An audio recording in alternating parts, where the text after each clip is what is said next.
Hi friends, అందరికీ నమస్కారం. Welcome back to Girija's world. నా వ్యూవర్స్ అందరికీ wish you happy new year. ఈరోజు నేను చేయబోతున్న రెసిపీ గుమ్మడికాయ హల్వా. ఇది ఆరోగ్యానికి చాలా మంచిది. దీనివలన చర్మ సౌందర్యం, కంటి చూపును చాలా మెరుగుపరుస్తుంది. ముందుగా గుమ్మడికాయని తీసుకొని దాన్ని కట్ చేసుకోవాలి. ఈ విధంగా దాని లోపల ఉన్న పీచు పదార్థాన్ని అంతా తీసేసి దానిపైన ఉన్న పొట్టును తీసివేయాలి. పొట్టు చాలా గట్టిగా ఉంటుంది, తీయడానికి ఇబ్బందికరంగా ఉంటుంది. అయినా కానీ మనం దీన్ని కష్టంగా చేసుకున్నా కానీ చాలా ఇష్టంగా తింటాము. ఈ విధంగా తీసిన తర్వాత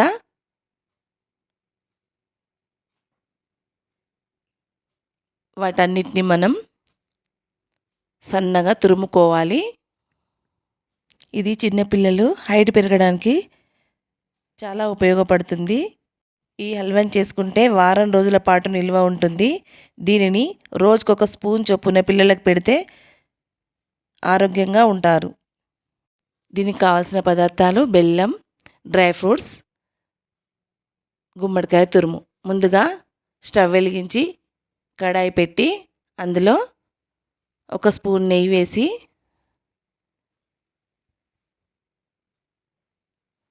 నెయ్యి బాగా వేడయ్యాక అందులో డ్రై ఫ్రూట్స్ని మనం వేసుకొని దూరగా వేయించుకోవాలి.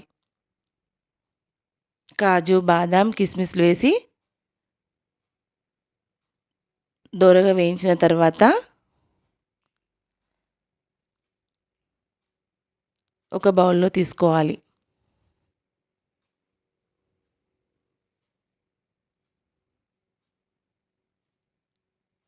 అదే నెయ్యిలో మళ్ళీ మనము గుమ్మడికాయ తురుమును వేసుకొని వేయించుకోవాలి.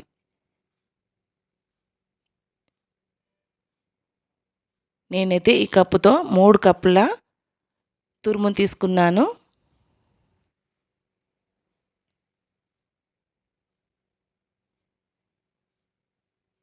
దీని లోపల నీటి శాతం ఉంటుంది కాబట్టి ఈ నీరంతా డ్రై అయ్యేంత వరకు వేయించుకోవాలి. పచ్చివాసన కూడా వెళ్ళిపోతుంది. ఇందులో మనం మధ్య మధ్యలో నెయ్యి వేసుకుంటూ కలుపుకుంటూ వేయించుకోవాలి. చూడండి, ఇలా కలుపుతూ ఉండాలి. కలర్ మారిపోతుంది కదా. ఇప్పుడు అందులో 1 కప్పు బెల్లం వేసుకోవాలి. 3 కప్పుల తురుముకి 1 కప్పు బెల్లం వేసుకుంటే తీపి అనేది సరిపోతుంది.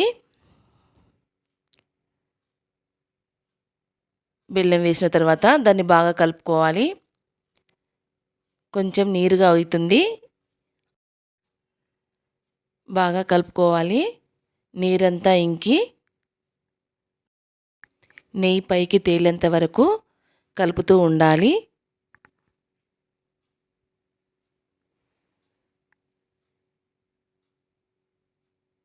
చూడండి, నీరు లేకుండా అయిపోయింది. దీనిలో మనం యాలకుల పొడి వేసుకోవాలి. కాస్తంత చిటికెడు ఉప్పు వేయాలి. ఉప్పు వేయడం వలన రుచి చాలా బాగుంటుంది. ఇలా బాగా కలుపుకున్న తర్వాత మనం ముందుగా వేయించుకున్న డ్రై ఫ్రూట్స్ని అందులో వేయాలి. ఇవి బాగా కలిపిన తర్వాత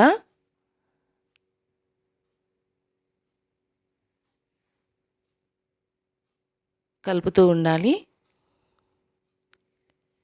చూడండి, ఎంతో టేస్టీగా ఉండే గుమ్మడికాయ హల్వా రెడీ అయిపోయింది.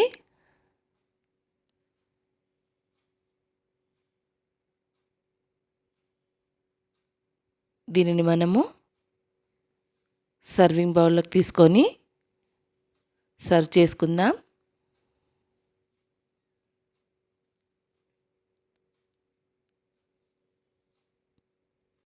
ఎంతో టేస్టీగా ఉండే గుమ్మడికాయ హల్వా రెడీ. ఈ న్యూ ఇయర్ తీపిదనంతో మొదలు చేశాను నేను. అందరూ ఈ తీపి తిని మీరు కూడా ఆయుర ఆరోగ్యాలతో సుఖశాంతులతో ఉండాలని కోరుకుంటున్నాను. తప్పకుండా ఈ రెసిపీ మీరు ఇంట్లో ట్రై చేయండి, పిల్లలకు పెట్టండి.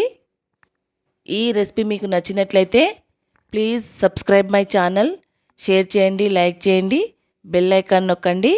కొత్తగా ఎవరైనా చూసే వాళ్ళు ఉంటే తప్పకుండా సబ్స్క్రైబ్ చేయండి. Thank you.